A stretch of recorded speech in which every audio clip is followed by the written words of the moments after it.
அழகு எழில் நிறைந்த சிறிய கிராமத்தில் ஒரு சிறுவன் வாழ்ந்தான். அவன் பேர் ராம். ராம் கடலை மிகவும் விரும்புபவன்.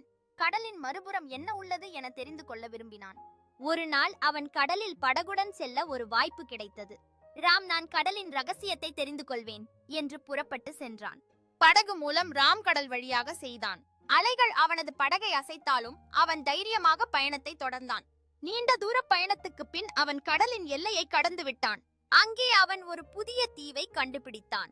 அதில் பூக்கள் மலர்ந்திருந்தன. இனிமையான ஓசை நிறைந்த இயற்கை எழில் வண்ணங்கள் நிறைந்த அழகான பகுதி. இதன் மூலம் ராம் ஒரு முக்கியமான பாடம் கற்றுக்கொண்டான். கடலின் ரகசியம் மிகவும் அழகானது. அதை தெரிந்து கொள்வதில் விடாமுயற்சியும் பொறுமையும் அவசியம் என்று. இதிலிருந்து நாம் கற்பது என்னவென்றால், உலகின் பெரிய ரகசியங்களை கண்டுபிடிக்க நமக்கு நேரம் எடுக்கும். தோல்விகளை சந்தித்து முயற்சியுடன் பொறுமையாக இருத்தல் அவசியம். பின்வெற்றி